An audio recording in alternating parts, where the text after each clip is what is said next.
ഇന്ത്യയുടെ പല ഭാഗങ്ങളിൽ സ്കൂൾ പഠനം.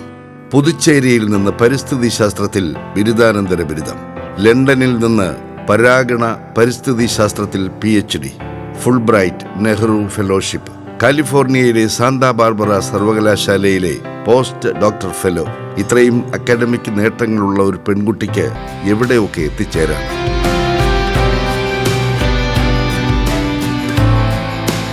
ഡോക്ടർ മഞ്ജു വാസുദേവൻ പക്ഷേ കടലിനക്കരെ പോയില്ല, വിദേശ ഉദ്യോഗങ്ങൾ തേടിയില്ല, കേരളത്തിൽ തന്നെ നിന്നു. പോരാ, കാടുകയറി.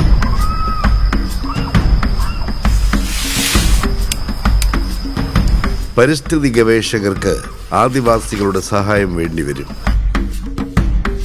പഠനം കഴിയുമ്പോൾ സർവകലാശാലകളുടെ മക്കളും കാടിൻ്റെ മക്കളും വഴിപിരിയും.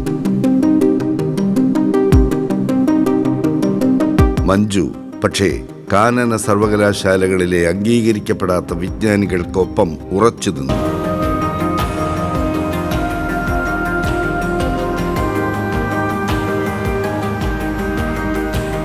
വനവിഭവങ്ങൾ പലരും വിപണിയിലെത്തിക്കുന്നുണ്ട്. മഞ്ജുവിൻ്റെ ഫോറസ്റ്റ് പോസ്റ്റ് ചെയ്യുന്നത് കാടിൻ്റെ വിഭവങ്ങൾ ലോകോത്തര നിലവാരത്തിൽ മൂല്യവർധന വരുത്തി അന്താരാഷ്ട്ര വിപണിയിൽ എത്തിച്ചു എന്നതാണ്.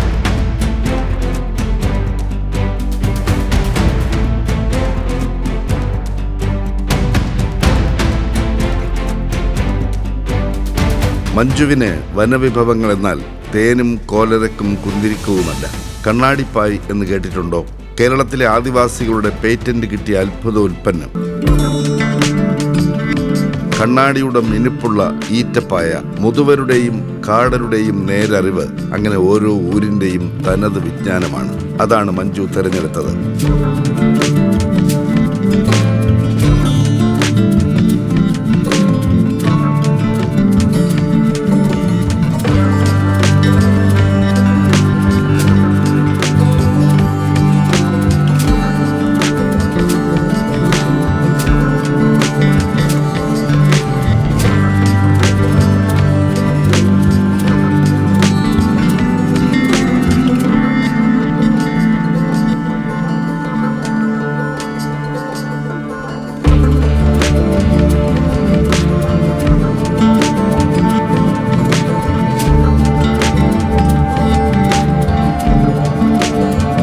ഈന്തിനും മഞ്ഞക്കൂവയ്ക്കും കരിങ്കുരു മുളകിനും മാങ്ങ ഇഞ്ചിക്കും ശതാവരിക്കും തേൻമിഴകിനും വള്ളിമാങ്ങയ്ക്കും ആധുനിക കാല പുനർജന്മം.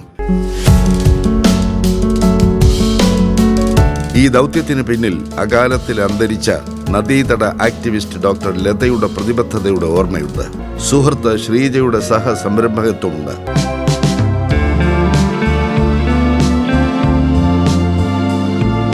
അന്താരാഷ്ട്ര സംഘടനകളുടെ മാർഗനിർദ്ദേശമുണ്ട്. സുഹൃത്തുക്കളായ കലാപ്രവർത്തകരുടെയും അക്കാഡമിക് വിദഗ്ധരുടെയും ഐക്യദാർഢ്യമുണ്ട്. ജീവിത പങ്കാളിയും കൃഷിക്കാരനുമായ ജോയുടെ സ്നേഹമുണ്ട്. ഫോറസ്റ്റ് പോസ്റ്റ് വനാരോഗ്യം കാത്ത് പ്രാദേശിക സമ്പദ് വ്യവസ്ഥയെ ശക്തമാക്കിയ വേറിട്ട സംരംഭം. ശാസ്ത്രവും കലയും മാനവികതയും പുരോഗമന അവബോധവും സമന്വയിച്ച വിപ്ലവകരമായ സാമൂഹിക സ്റ്റാർട്ടപ്പ്.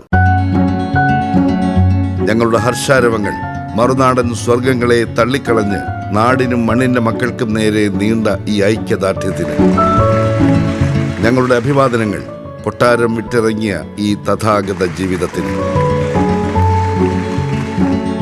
മികച്ച സാമൂഹിക ഉന്മുഖ സംരംഭകയ്ക്കുള്ള കൈരളി ജ്വാല പുരസ്കാരം ഡോക്ടർ മഞ്ജു വാസുദേവന്.